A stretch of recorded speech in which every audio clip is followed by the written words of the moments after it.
She seemed like just another alien worker, until she pulled back hood. She looked like nothing more than a simple worker, quiet and unremarkable. Nobody paid her any attention, until the moment she pulled back her hood. What stood revealed was something no one, human or alien, was prepared to face. The unexpected assignment, Marcus Chen wiped the grease from his calloused hands as he studied the work order on his tablet. 20 years of fixing mining equipment across the frontier had taught him to read between the lines of official documents, and this one practically screamed trouble. The primary excavator on level 42 had supposedly suffered catastrophic failure, threatening the entire quarterly production quota of Fortuna 7 mining station. The station floated in the asteroid belt between two dead planets, a massive industrial complex where humans and dozens of alien species worked side by side, extracting rare minerals. Marcus had arrived 6 months ago, drawn by the promise of triple pay for hazardous duty. So far, the only hazard had been boredom and the occasional bar fight between miners. The assignment specified he would have an assistant, someone from the station's alien workforce pool. Marcus sighed as he gathered his tools. Communication barriers and different anatomies usually made working with non-human partners challenging. Still, the excavator wouldn't fix itself, and the station administrator had made it clear that failure wasn't an option. The maintenance bay on level 42 was dimmer than it should have been. Half the lights were out, creating pools of shadow between the massive mining machines. Marcus set down his heavy tool case and surveyed the damaged excavator. The drill assembly had been torn apart, pieces scattered across the grimy floor like metal bones. A figure emerged from behind the excavator, wearing the standard orange maintenance coveralls with the hood pulled up, obscuring their face. The person was smaller than Marcus, moving with unusual grace as they approached. "You must be Chen," a muffled voice said from beneath the hood. The accent was strange, melodic, but with hard edges. "I am Kira. I have already begun preliminary assessment of the damage." Marcus nodded, noting how the figure kept their distance, staying in the shadows. "Find anything interesting?" "The failure pattern is unusual, not consistent with normal wear or stress fractures." Kira moved to a diagnostic panel, fingers flying over the controls with surprising expertise. "See these readings? The metal shows signs of molecular disruption." Marcus leaned in to look, impressed despite himself. Whoever this Kira was, they knew their way around mining equipment. Industrial acid could cause that kind of damage. But who would sabotage an excavator? "Someone who profits from production delays," Kira suggested, still keeping her face hidden. "Or someone covering up other activities." They worked in relative silence for the next 2 hours, dismantling the damaged components and fabricating replacements. Marcus found himself stealing glances at his mysterious partner. The way Kira moved was fluid, almost dancing around the heavy machinery. When their hands accidentally touched while passing tools, he noticed the warmth through her gloves, unexpected and somehow familiar. "Pass me the molecular welder," Marcus said, lying on his back under the excavator's main assembly. As Kira leaned down to hand him the tool, a coupling above them suddenly burst, spraying superheated coolant. Kira jerked back with a startled cry and her hood fell away. Marcus rolled out from under the machine, ready to check if she was hurt, and froze. The face looking back at him wasn't human, but it was breathtaking. Her skin was a deep purple that seemed to shimmer in the low light, with intricate silver patterns traced along her cheekbones like natural tattoos. Her eyes were larger than a human's, completely violet without visible whites, and her hair was pure white, flowing like silk past her shoulders. She was Zelani, one of the warrior species from the outer systems. Marcus had heard of them but never seen one in person. They were supposed to be fierce fighters, not maintenance workers. "You're not just a mechanic," Marcus said, his voice steady despite his racing heart. A smile played at the corners of her mouth, revealing teeth slightly sharper than human normal. "Neither are you, I think. A man who spots sabotage so quickly has seen it before." Marcus sat up slowly, unable to look away from her striking features. Former Colonial Defense Force Engineering Corps. Did my 20 years then decided I preferred fixing things to blowing them up. And I am here investigating certain irregularities in station operations, Kira admitted, making no move to pull her hood back up. "Someone has been stealing processed trilithium during transport, replacing it with worthless ore. The losses are hidden in production delays and equipment failures." "Like this one," Marcus said, understanding dawning. "Create a crisis, Shift personnel around, move illegal cargo while everyone's distracted. Precisely. Kira stepped closer, and Marcus caught a scent like ozone and wildflowers. I did not expect to find someone so observant. Most humans would have accepted the obvious explanation. Most Zilani wouldn't lower themselves to pretend to be maintenance workers, Marcus countered with a grin. Your people aren't exactly known for subtle investigation. She laughed, a sound like wind chimes in a storm. Perhaps we both carry surprises. The question is, what do we do now? Before Marcus could answer, his communicator buzzed with an urgent alert.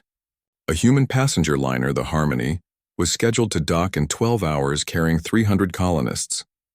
The same dock where the ore transfers happened. That's not a coincidence, Marcus said, showing Kira the alert. Someone's planning something during that docking. Kira's expression hardened, the warrior showing through her disguise. Then we have 12 hours to stop them. Are you willing to risk your position here, possibly your life, to help me? Marcus looked at her violet eyes, saw the determination there mixed with something else, perhaps hope. He thought about playing it safe, keeping his head down, collecting his paycheck. Then he thought about 300 innocent people flying into danger. I've been bored anyway, he said, standing and offering her his hand. Partners? She took his hand, her grip strong and warm. Partners. Though you should know, if we survive this, my people will want to know why I revealed myself to a human. And mine will want to know why I'm consorting with a Zilani warrior, Marcus replied. Guess we'll burn that bridge when we get to it. They returned to examining the excavator, but now with a different purpose. Every piece of sabotage was a clue. Every damaged component potentially evidence of the conspiracy. As they worked, Marcus found himself hyper-aware of Kira's presence, the way she moved, the occasional brush of contact as they maneuvered in the tight spaces. There, Kira pointed to a hidden compartment behind the main control panel. Inside were shipping manifests clearly altered, showing trilithium shipments that didn't match official records. This is big, Marcus whistled. Someone's moving millions of credits worth of stolen ore. And they will not stop unless we stop them, Kira said.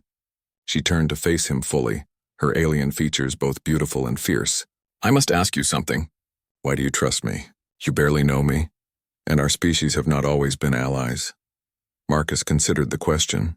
Instinct, maybe. 20 years in the service teaches you to read people, human or otherwise. Plus, you could have hidden your identity, kept playing the simple mechanic. Instead, you trusted me with the truth. Perhaps I simply needed an ally, she suggested. But her expression softened. Maybe. Or maybe you recognize something in me too. Marcus met her gaze steadily. Either way, we're in this together now. Hidden agendas, the maintenance tunnels beneath Fortuna 7 were a maze of pipes and conduits that most station personnel avoided. Marcus led the way through the narrow passages, his flashlight cutting through the darkness while Kira followed close behind. They had disabled the security cameras in Sector 7, but it would only buy them minutes before someone noticed. The main security office should be directly above us, Marcus whispered, consulting his tablet. If your intelligence is correct, they're using it as a coordination center for the smuggling operation. Kira moved past him to examine an access panel. Her movements were even more fluid in the confined space, reminding Marcus that the Zilani evolved as predators on a high-gravity world. My sources indicate Commander Torres is involved, possibly the ringleader. Torres? Marcus couldn't hide his surprise. He's been running security here for 15 years.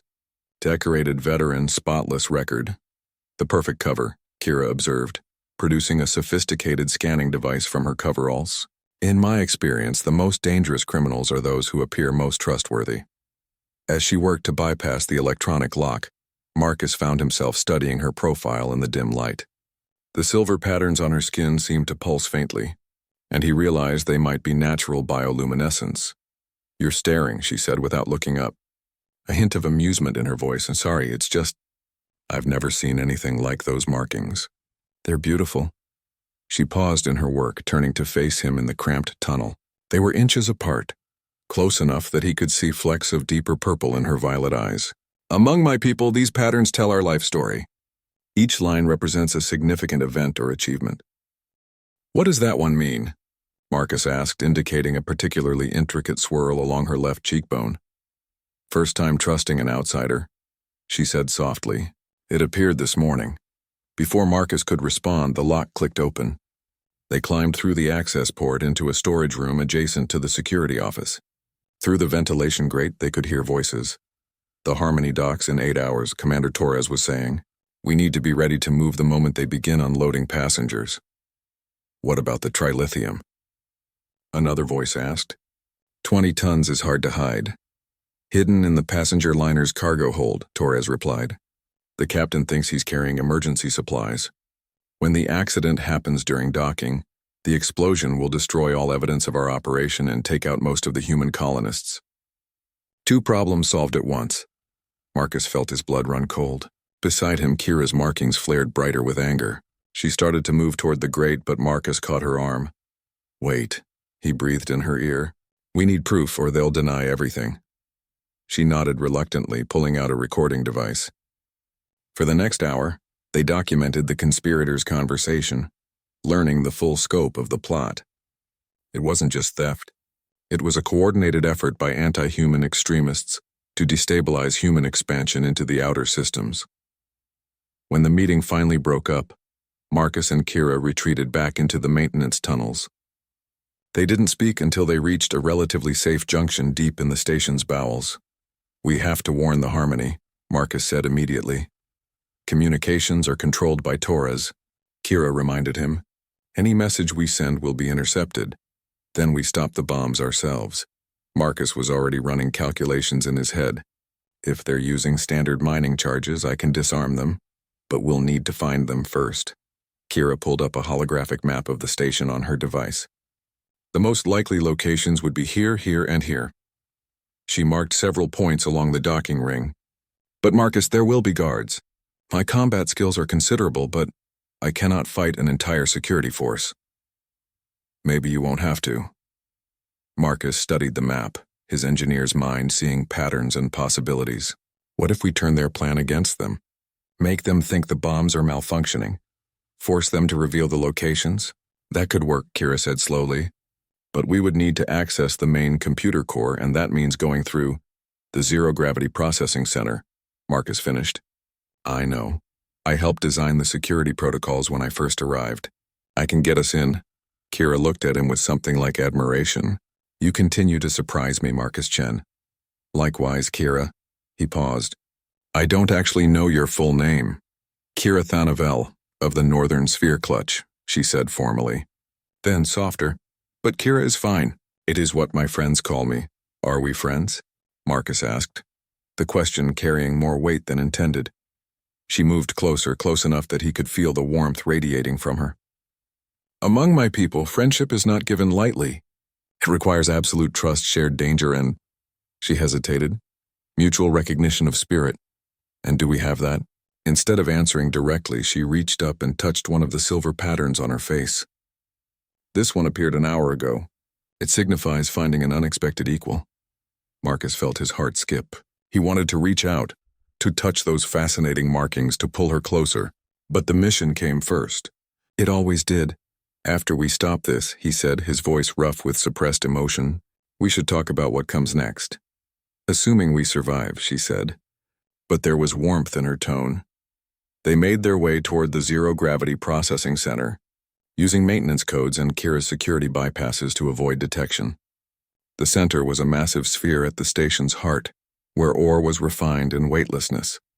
Entering it meant leaving behind the artificial gravity of the ring sections. At the final checkpoint, they encountered 2 guards. Before Marcus could suggest a distraction, Kira moved. She flowed like liquid shadow, striking with precision that left both guards unconscious in seconds. "Warrior species," she said with a slight shrug at his amazed expression. "We have our uses." They stripped the guards' uniforms, though neither fit properly. Kira's had to be rolled up at the sleeves and legs, while Marcus could barely squeeze into his. "You look ridiculous," Kira observed, fighting back laughter. "You're one to talk," Marcus shot back, gesturing at her bunched-up uniform. "You look like a child playing dress-up." They were both grinning as they entered the zero-gravity zone, the absurdity of the moment breaking through the tension. Marcus kicked off from the entrance platform, sailing through the air with practiced ease. Kira followed, adapting quickly to the weightless environment. The computer core was a crystalline structure floating in the center of the sphere, accessible only by navigating through a maze of floating ore processors. As they moved through the obstacles, Marcus became aware of how naturally they worked together, anticipating each other's movements, covering each other's blind spots. "You've done this before," Kira observed as Marcus expertly redirected his momentum off a processor. "Used to run zero-G drills in the service," he explained. "You're picking it up pretty quickly yourself." "Zelani adapt," she said simply, executing a graceful spin around an obstacle. "It's what we do." They reached the computer core and Marcus began the delicate work of accessing the system without triggering alarms. Kira watched the approaches, her body coiled like a spring ready for action. "Got it," Marcus said after several tense minutes. "I'm uploading a virus that will make their detonators show false readings. They'll think the bombs are about to explode prematurely. They will panic," Kira said, understanding immediately. "Rush to disarm them, revealing their locations." "Exactly. And once we know where they are," an alarm suddenly blared through the sphere. Red lights bathed everything in crimson warning. "They found the unconscious guards," Kira said grimly. "Or noticed our hack," Marcus added, typing frantically. "Either way, we need to go. Now." Against all odds, the security forces flooded into the zero-gravity sphere from multiple entrances, their magnetic boots allowing them to walk on the curved walls while Marcus and Kira floated exposed in the center. Marcus counted at least a dozen guards, all armed, with Commander Torres himself leading them. "Surrender now," Torres commanded, his voice echoing through the sphere. "You're outnumbered and outgunned." Kira shifted slightly, her muscles tensing. Marcus could see her calculating angles and trajectories, planning her attack. He caught her hand, squeezing gently. "Trust me," he whispered, then louder to Torres. "Commander, you might want to check your bomb timers. Seems there's been a malfunction." Torres's communicator immediately began buzzing with panicked reports. Marcus's virus was working. The false readings were sending the conspirators into chaos.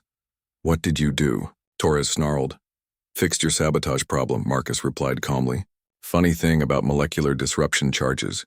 Expose them to the wrong frequency and they become very unstable." It was a bluff, but Torres didn't know that. The commander's face paled as more frantic calls came through his comm. "Sir, the charges are showing critical instability," one of his conspirators reported. "If we don't disarm them in the next 10 minutes, they'll detonate prematurely." Torres glared at Marcus and Kira, clearly torn between dealing with them and saving his plan. Finally, he made his decision. "Squad 2, with me to the docking ring," he barked.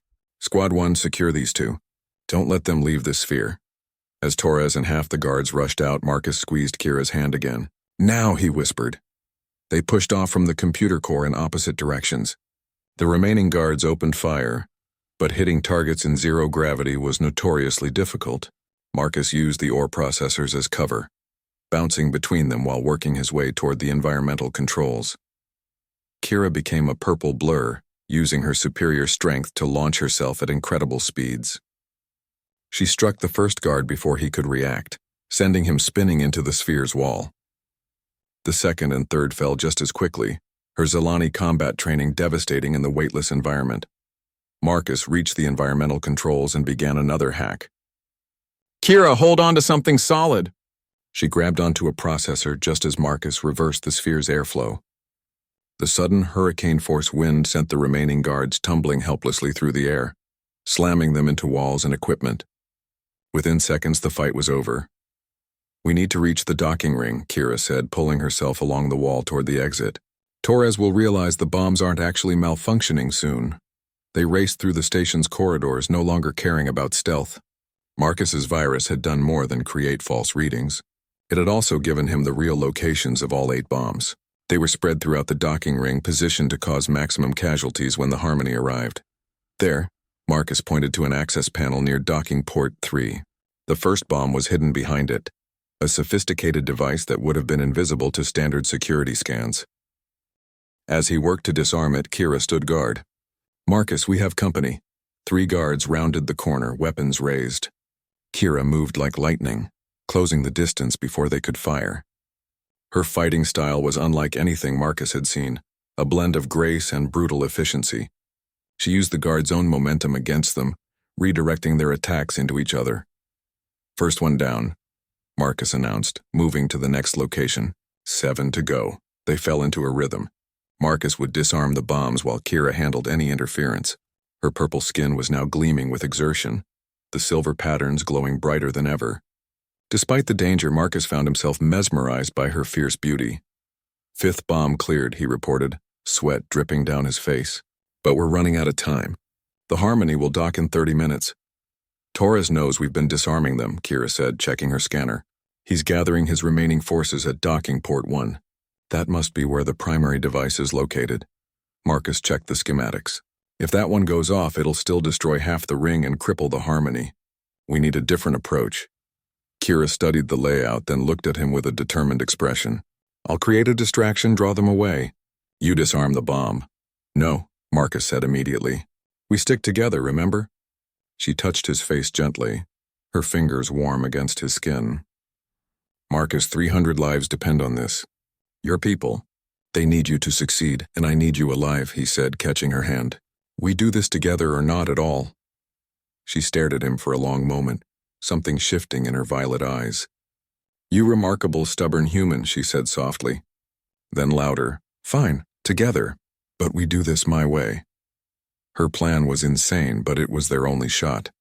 They would approach openly, pretending to surrender, get close enough for Marcus to access the bomb while Kira handled the guards. It required perfect timing and considerable luck. They walked down the main corridor toward docking port 1, hands raised. Torres and 8 guards were waiting, weapons trained on them. Smart choice, Torres said smugly, though it won't save you. You've interfered with something bigger than you understand. Enlighten us, Marcus said, slowly moving closer. What's worth killing 300 innocent people? Innocent? Torres laughed bitterly. Humans spread across the galaxy like a virus, taking resources, claiming territories. The other species are too weak or too polite to stop you, but not us. This attack will be blamed on Zelani extremists, starting a war that will finally put humanity in its place. The Zelani would never, Kira started. No, but everyone will believe they did when we plant the evidence. Torres interrupted. A dead Zelani warrior at the scene, proof of their involvement. You've actually made this easier by being here. Marcus felt Kira tense beside him. They were close enough now. He caught her eye, a silent signal passing between them. Kira exploded into motion, her body blurring as she engaged the guards. Marcus dove for the bomb, his fingers flying over the access panel. The device was more complex than the others, with multiple redundancies and a countdown timer showing 3 minutes. The fight raged around him as he worked. Kira was incredible, holding off 8 armed guards through sheer skill and determination. But even she couldn't keep this up forever. Marcus saw her take a glancing blow to the shoulder, purple blood spattering the deck. Kira, he shouted, focus on the bomb. She shouted back, throwing 1 guard into 2 others. 2 minutes. Marcus's hands were steady despite his racing heart. He isolated the primary detonator, began working on the secondary. Behind him, he heard Kira cry out in pain. 1 minute. The secondary detonator was bypassed. Now for the tertiary. His fingers cramped from the delicate work, but he didn't slow down. 30 seconds. Almost there. Just 1 more connection to sever. Marcus. Kira's warning came just as Torres's weapon pressed against the back of his head. Step away from the bomb, Torres commanded. Marcus's hands didn't stop moving. You shoot me, you'll trigger the detonator. We all die. Maybe that's acceptable, Torres said. 15 seconds. It's not, Kira said from behind Torres. She stood bloodied but undefeated, holding a weapon taken from a fallen guard. Drop your weapon, Commander. 10 seconds. Torres hesitated, caught between 2 threats. 5 seconds. Marcus made the final cut. The timer stopped at 3 seconds. The bomb powered down with a soft whine. No! Torres spun toward Marcus, raising his weapon. Kira's shot was perfect, stunning Torres before he could fire. The commander collapsed, his plan in ruins. In the sudden silence, Marcus and Kira stared at each other across the body-strewn corridor. Then Marcus was moving, catching her as she swayed on her feet.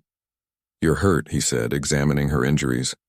I'll heal, she assured him, leaning into his support. Zelani are tough and beautiful, Marcus added without thinking, then blushed.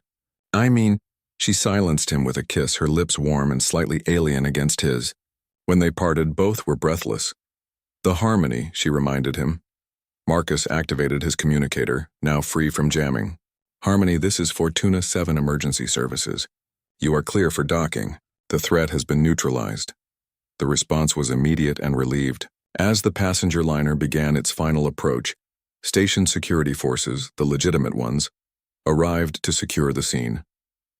Torres and his conspirators were arrested, the evidence Marcus and Kira had gathered ensuring they would face justice. Later, in the station's medical bay, Marcus sat beside Kira's bed as she received treatment. Her injuries were already healing at a rate that amazed the human doctors. So what happens now? Marcus asked. Your mission is complete. I suppose you'll be leaving? Kira was quiet for a moment, then reached for his hand. My government wants a permanent investigator stationed here, someone to ensure this doesn't happen again. But I told them I would only accept if I had a trustworthy human partner. Marcus's heart leapt. And do you have someone in mind? Well, she said with a smile that transformed her alien features into something beyond beautiful. I know this stubborn engineer who's quite good in a crisis. Terrible at following orders, but excellent at saving lives. Sounds like a handful, Marcus grinned. Lucky for you, I've just submitted my resignation from the mining company. Seems I'm in the market for a new job.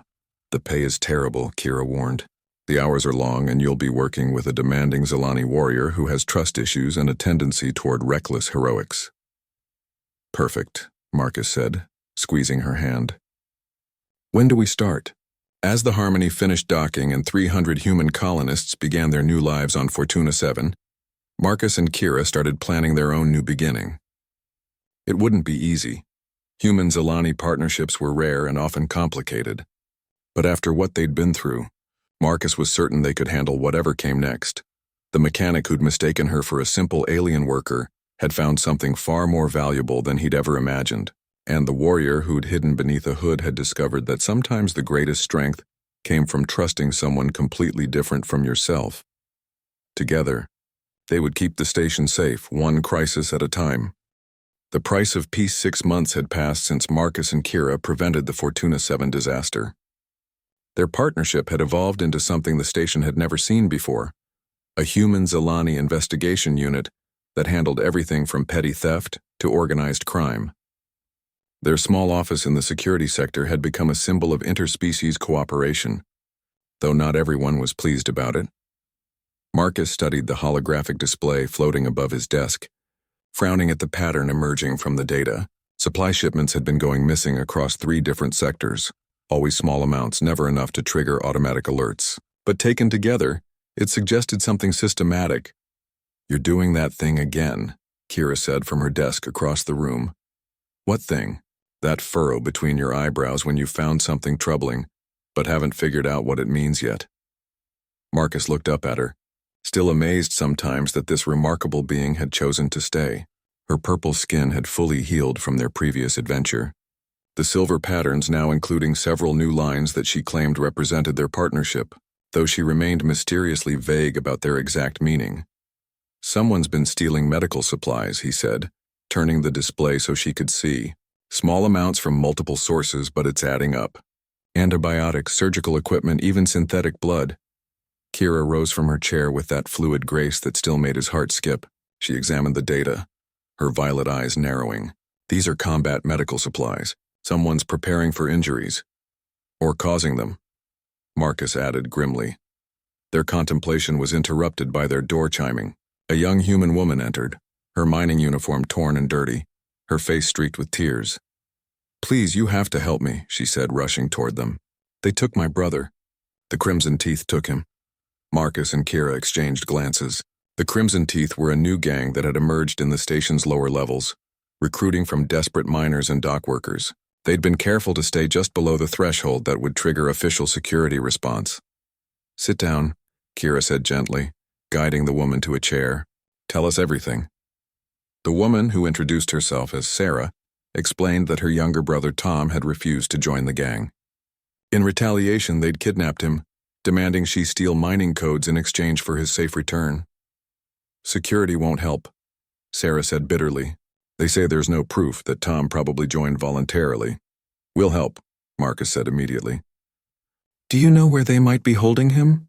Sarah shook her head. They move around, but... She hesitated, then pulled out a small device. Tom managed to send me this before they took his communicator. It's a partial location tag, but I don't know how to decode it. Marcus took the device, connecting it to his system. As he worked to decrypt the location data, Kira questioned Sarah about the gang's activities, building a profile of their operations. Got it, Marcus announced. The signal originated from the old processing plant in Sector 9. It's been abandoned for years. Perfect place for a gang hideout, Kira observed. She turned to Sarah. We'll get your brother back, but you need to stay here where it's safe. As they prepared to leave, strapping on protective gear and checking weapons, Marcus noticed Kira attaching something to her belt he hadn't seen before. A traditional Zelani blade, curved and elegant. Expecting trouble? He asked. Always, she replied, but there was something in her tone that made him pause. Kira, what aren't you telling me? She met his gaze, and he saw conflict in her violet eyes. The Crimson Teeth's leader. I've encountered him before. His name is Vorak, a Zelani exile. He was cast out from our world for crimes I cannot speak of. One of your people is running a human gang? He hates what he sees as Zelani weakness, our willingness to coexist with other species. If he's here on this station, it's not coincidence. Marcus processed this information as they made their way through the station's lower levels. The corridors grew darker and more deteriorated the deeper they went. The station's automation had written off these sectors years ago, leaving them to whoever was desperate or dangerous enough to claim them. The old processing plant loomed before them, its massive structure dark except for a few flickering lights in the upper levels. Marcus's scanner showed multiple heat signatures inside at least 20 individuals. Too many for a frontal assault, he whispered. Agreed. But look here. Kira pointed to a maintenance shaft on their schematic. This leads directly to the central processing chamber. If Tom is being held anywhere, it would be there. They crawled through the cramped shaft, the air thick with industrial decay. Marcus couldn't help but remember their first adventure together, crawling through similar passages. But this felt different, more personal. The way Kira moved ahead of him was tense, coiled. They emerged onto a catwalk overlooking the main chamber. Below, Marcus counted 15 gang members, a mix of humans and various alien species, all wearing red markings. In the center, tied to a support beam, was Tom, a boy no more than 17. His face bruised but defiant. Standing before him was Vorak. The Zelani exile was massive, larger than Kira, his purple skin darker and marked with scars rather than silver patterns. Where Kira moved with grace, Vorak radiated brutal power. Your sister disappoints me, boy, Vorak was saying. She should have delivered those codes by now. Perhaps I need to send her a more convincing message. He drew a blade similar to Kira's but serrated, designed for pain rather than clean cuts. No, Kira breathed beside Marcus. Her body tensing to spring, Marcus caught her arm. Wait, we need a plan. He'll kill the boy. Not if we're smart about this.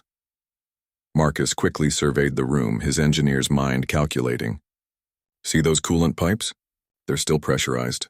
If I can rupture them, the steam will create cover. You get Tom, I'll handle crowd control. Kira looked at him and he saw fear in her eyes. Not for herself, but for him. Vorak is not like other criminals. He's trained in ways you cannot imagine.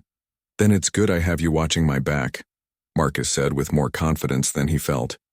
They moved into position. Marcus targeted the coolant pipes with his cutter, while Kira positioned herself for a rapid descent. At his signal, the pipes burst, filling the chamber with billowing steam. Chaos erupted. Kira dropped from the catwalk like a purple shadow, her blade flashing as she cut Tom's bonds. Marcus followed, using the steam as cover to take down gang members with stunning shots. Stop! Vorak's voice boomed through the chaos. When the steam began to clear, he stood with his blade at Sarah's throat. She'd followed them despite being told to stay behind. Kira Thanavel, Vorak said, his voice dripping with disgust. The traitor who consorts with lesser species. You've fallen so far from what we once were.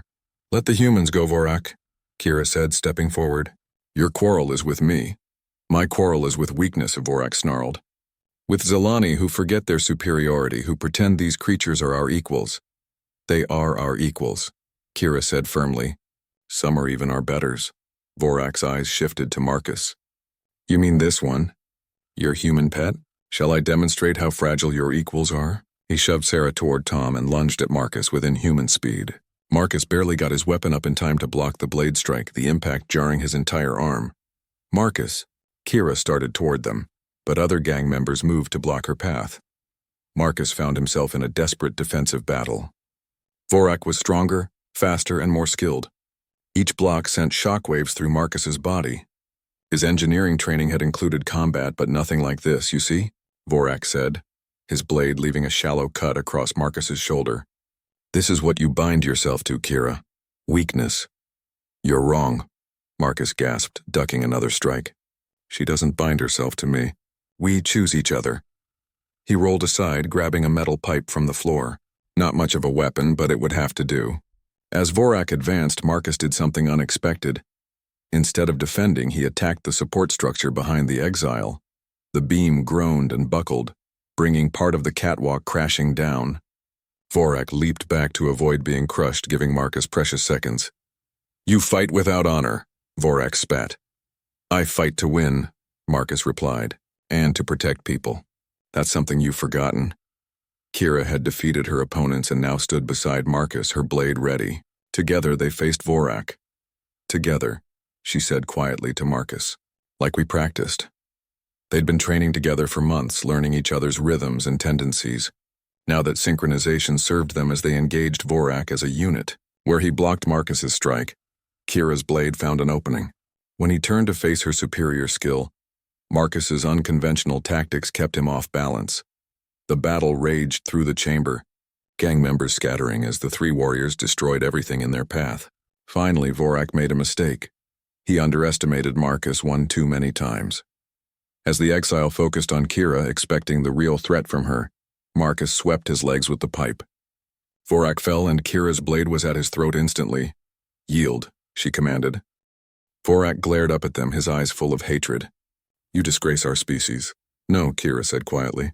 I honor it by choosing growth over stagnation, cooperation over dominance. You're a relic, Vorak. Your way leads only to extinction. Station security finally arrived, alerted by the combat. As they took Vorak and the gang members into custody, Sarah reunited with Tom, both teenagers weeping with relief. Thank you, Sarah said to Marcus and Kira. Security would never have done this for us. Everyone deserves protection, Marcus said, though he was leaning heavily on Kira, his injuries catching up with him. Later in the medical bay, Kira sat beside Marcus's bed as regenerative gel worked on his wounds. She held his hand, her purple fingers interlaced with his human ones. Vorak was wrong, she said softly. You're not weak. You're the strongest person I know. Because I can take a beating? Marcus asked with a weak smile. Because you choose to stand when you could run. Because you protect others even when it costs you. Because... She hesitated, then continued. Because you make me stronger too. Marcus squeezed her hand. That feeling is mutual, you know. She leaned down and kissed him gently, mindful of his injuries. Rest now. Tomorrow brings new challenges. Can't wait, Marcus murmured, already drifting off. But as Kira watched him sleep, she couldn't shake the feeling that Vorak's presence on the station was part of something larger. The stolen medical supplies, the organized gang, a Zilani exile, pieces of a puzzle she couldn't quite see yet.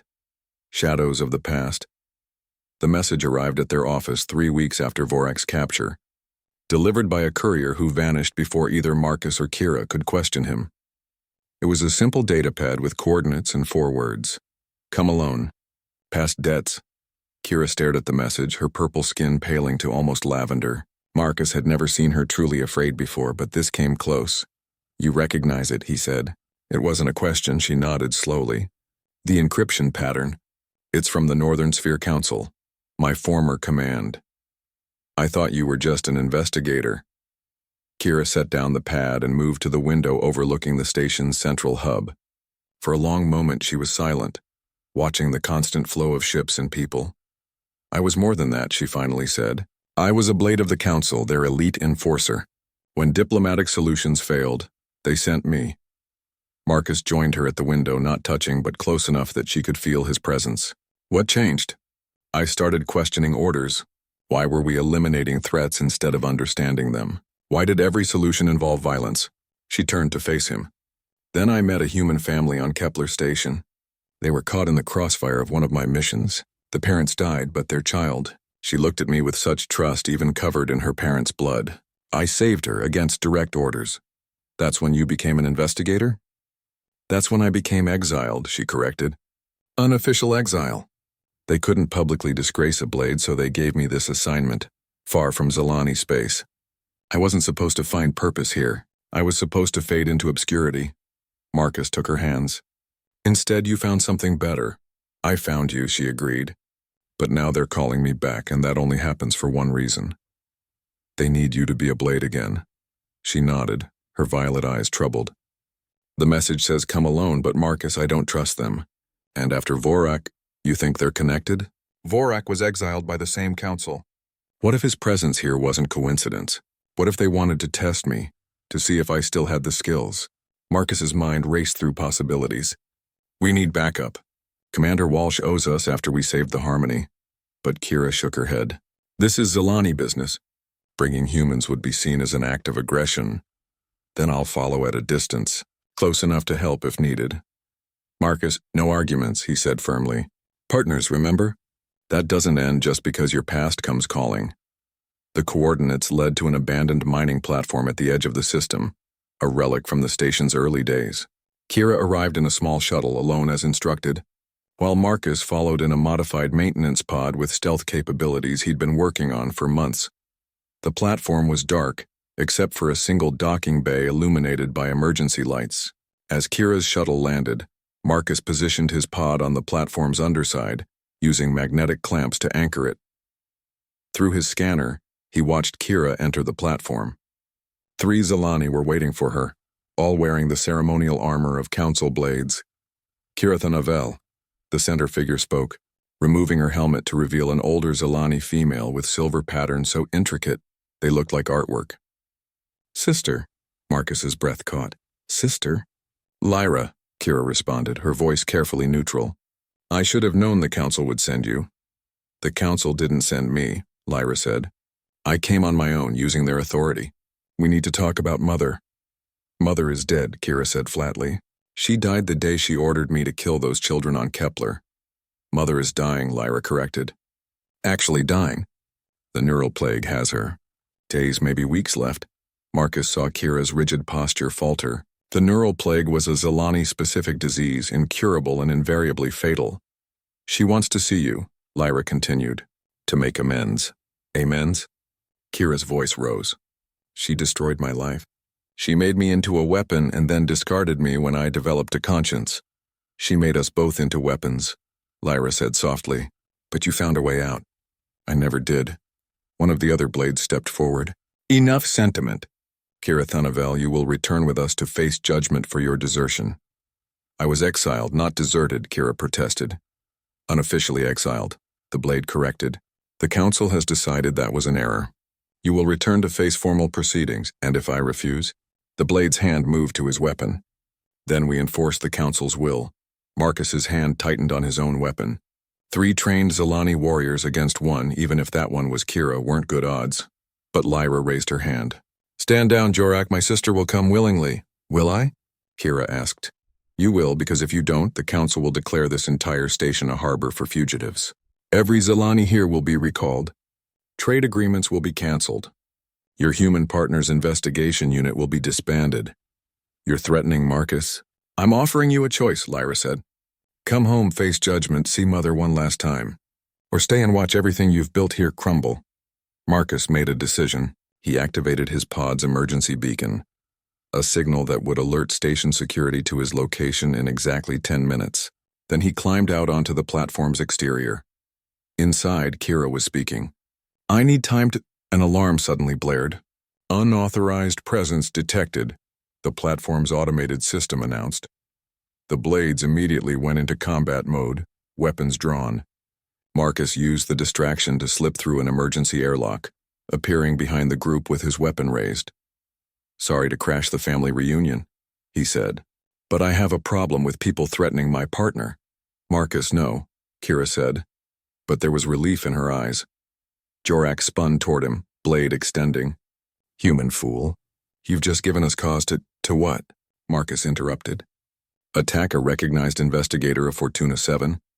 I'm sure that'll look great in your report. Lyra studied him with interest. So you're the human who tamed my sister's rage. Nobody tamed anyone, Marcus replied. We chose each other, and whatever you're planning, we face it together. Touching, Jorak sneered, but ultimately irrelevant. The council's decision? We'll have to wait, a new voice said from the main entrance. Everyone turned to see Commander Walsh entering with a full security detail. Weapons trained on the Zilani blades. Commander, Lyra said coolly, this is an internal Zilani matter. Not when it happens in my jurisdiction, Walsh replied. This platform is still technically station property. Any enforcement actions here require my approval. Marcus caught Kira's eye and saw understanding dawn. He'd called Walsh before following her, setting up this contingency. Furthermore, Walsh continued, investigators Chen and Kira are vital to station security. Any attempt to remove them against their will would be considered an act of aggression. The standoff stretched taut, nobody willing to make the first move. Finally, Lyra laughed, a sound surprisingly similar to Kira's. Clever, she said to her sister. You've built yourself quite a fortress here. Very well. The council's summons was a request, not an order. But Mother's condition remains real. She has perhaps 10 days left. She pulled out a communication device and handed it to Kira. When you're ready to talk, really talk, call me. Despite everything, you're still my sister. The blades departed, their shuttle lifting off into the darkness. As soon as they were gone, Kira turned to Marcus and Walsh. Thank you both, but you don't understand what you've just done. The council doesn't forget defiance, and let them come, Walsh said. This station has weathered worse. Besides, you two have saved us enough times that we owe you some protection. After Walsh and his team left, Marcus and Kira stood alone on the platform. She was trembling slightly, and he pulled her into his arms. Your mother? He asked gently. The architect of who I used to be, Kira said against his shoulder. She trained me from childhood to be a perfect weapon. Every kill I made, every life I took, it was for her approval. When I finally broke free, she couldn't accept it. She saw it as betrayal. The worst kind, choosing another species over my own. Kira pulled back to look at him, but seeing Lyra still trapped in that life, maybe I was luckier than I thought. Do you want to see her? Your mother? Kira was quiet for a long moment. I don't know. Part of me wants to show her what I've become, that I found something better than violence, but another part never wants to see her again. You don't have to decide now, Marcus said, but whatever you choose, I'll support you. They returned to the station in comfortable silence, but Marcus's mind was working through the implications. The medical supplies that had been stolen, could they be related to the neural plague? Was someone trying to find a cure? Or was something else happening? That night in Kira's quarters, she showed him something she'd never shared before, a holographic album of her childhood. Images of a young Zilani girl training with blades, studying star charts, learning dozens of ways to kill. This was my 8th birthday, she said, indicating an image of her younger self standing proud in ceremonial armor. I'd just completed my first solo hunt. Mother was so proud. You were a child, Marcus said, anger coloring his voice. They made you into a soldier before you could even choose. It's the Zilani way. Or was. Things are changing now, slowly.